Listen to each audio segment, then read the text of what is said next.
in the heart of Hong Kong's restless streets, where neon lights flickered against the shadows of narrow alleys and life pulsed with noise and ambition. A boy named Hungbo grew up chasing dreams shaped by both chaos and promise. Born in 1952 to parents who worked in the film industry's wardrobe department, Hungbo was surrounded by the magic of cinema long before he understood it. His grandparents were legends of the golden age of Hong Kong film. His grandmother, a fierce martial arts actress, and his grandfather, a respected director whose stories once filled theaters. It was in their home, among the hum of film reels and the scent of old costumes, that Hungbo's destiny quietly took root. At 9, he entered the China Drama Academy, a school notorious for its relentless discipline. It wasn't a place for the weak. The training was brutal, the routines merciless. There he became Yuan Lang, one of the 7 Little Fortunes, a group of young acrobats and martial artists who would later change cinema forever. Among them was another fiery spirit, a wiry, determined boy named Jackie Chan. Their friendly rivalry ignited a spark in Hungbo that would burn for decades, pushing him to strive harder, fight stronger, and dream bigger. Across the city, another young soul was being molded by destiny. His name was Li Junfen, born in San Francisco in 1940, to an opera-singing father and a mother of mixed Cantonese and English descent. The nurse who delivered him named him Bruce, unaware that the name would one day echo across the world. When Bruce was only 4 months old, his parents brought him back to Hong Kong, a city suffocating under the dark clouds of war and occupation. By the time he could walk, he was already appearing in films, earning the nickname Little Dragon for the fierce energy in his eyes. The streets of Hong Kong became his first battleground. Fights with older boys hardened him, but also revealed something inside, an unyielding spirit. Concerned by his aggression, his parents enrolled him in Wing Chun under the reluctant master Ip Man, who initially hesitated to train Bruce because of his mixed heritage. Yet Bruce's intensity was undeniable. He absorbed every movement, every principle, transforming martial arts into both a discipline and a philosophy. While Bruce's fire grew, Hungbo's path took a harsher turn. At 14, a stunt accident left him bedridden, his once agile body broken, his confidence shattered. The boy who once leapt across stages now stared at the ceiling, unsure if he'd ever move the same again. But even from his hospital bed, Hungbo refused to surrender. Drawing inspiration from a cartoon character, whose resilience mirrored his own, he gave himself a new name, Sammo Hung. It was more than a name. It was a rebirth. Determined to reclaim his place, he returned to the world of film as a stuntman. He took every fall, every hit, every dangerous leap with raw courage, earning bruises that would later become badges of honor. His reputation grew. By the late 1960s, Sammo wasn't just performing stunts. He was choreographing them, bringing rhythm, creativity, and realism to fight scenes in a way no one had seen before. Then came 1973, the year everything changed. Sammo joined the crew of a film that would define martial arts cinema forever, Enter the Dragon. On set, he met Bruce Lee, already a legend whose name commanded silence wherever it was spoken.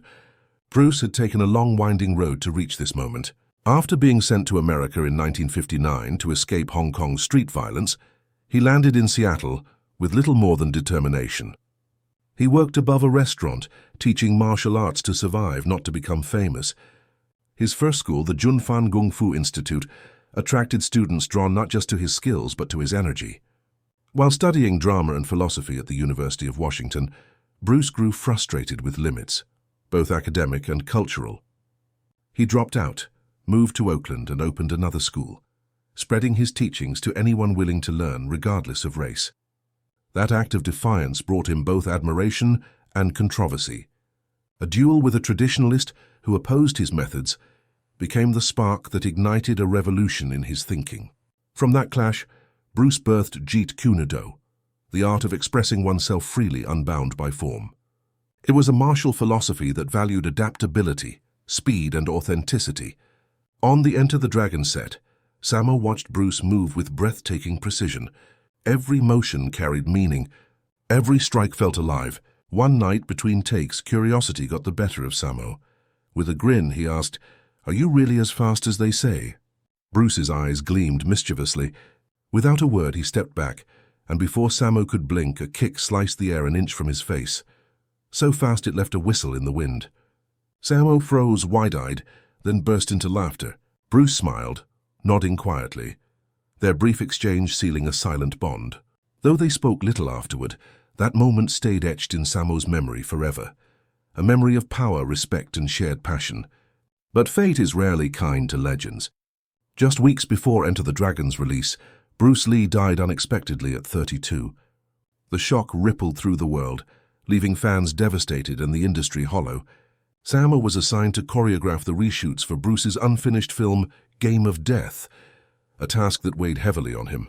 Using a look-alike and fragments of Bruce's original footage, the team completed the film in 1978, but it lacked Bruce's essence. Sammo poured everything he had into preserving what little remained of Bruce's vision. Years later, when unseen footage of Bruce's original concept resurfaced, the pagoda battles symbolizing the ascent through one's own fears, Sammo wept. It reminded him of something Bruce had once shared quietly during the Enter the Dragon shoot, a dream for a different kind of film. Bruce had spoken of a project called The Silent Storm, a story about a wanderer who used martial arts not to destroy, but to heal, to unite people across cultures and conflict. He wanted it to be a film that transcended action, that explored the soul beneath the fists. He even sketched scenes on scraps of paper, describing a final sequence where the hero would battle his own reflection, a duel of spirit rather than strength. Bruce never got to make it, and Sammo carried that secret like a sacred memory, believing the world wasn't ready for that side of Bruce Lee. Meanwhile, Sammo's own star continued to rise. In 1977, he directed The Iron-Fisted Monk, blending martial arts and comedy in a way that felt raw and new.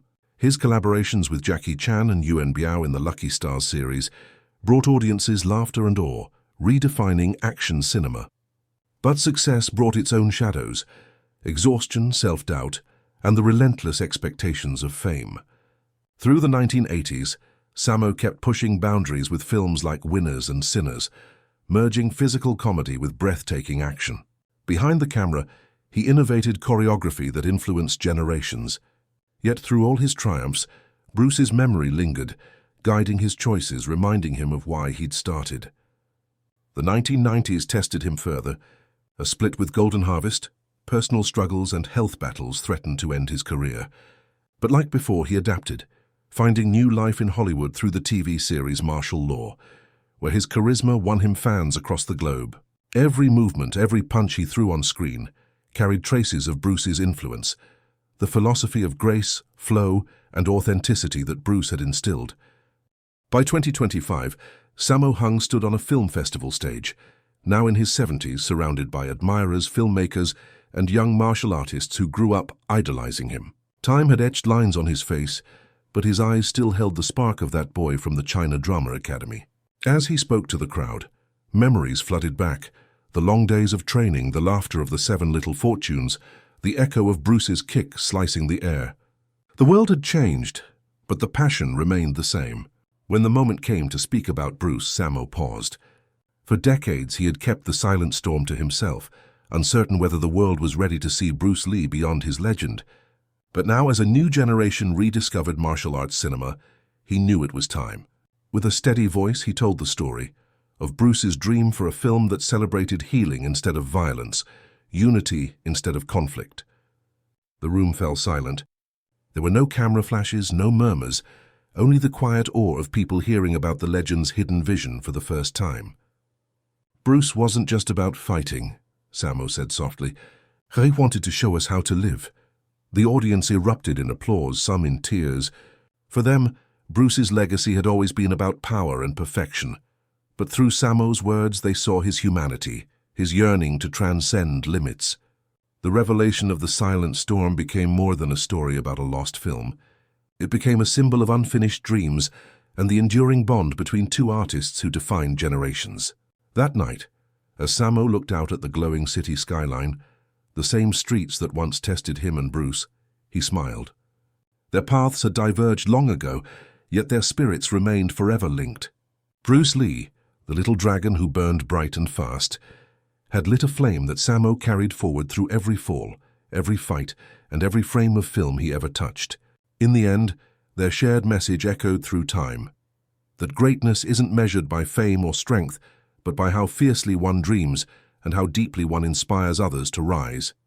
Hong Kong's streets still hum with their echoes, its skyline still shimmering with their fire.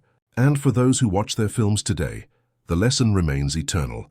Dream without limits, fight for your vision, and never let the light fade.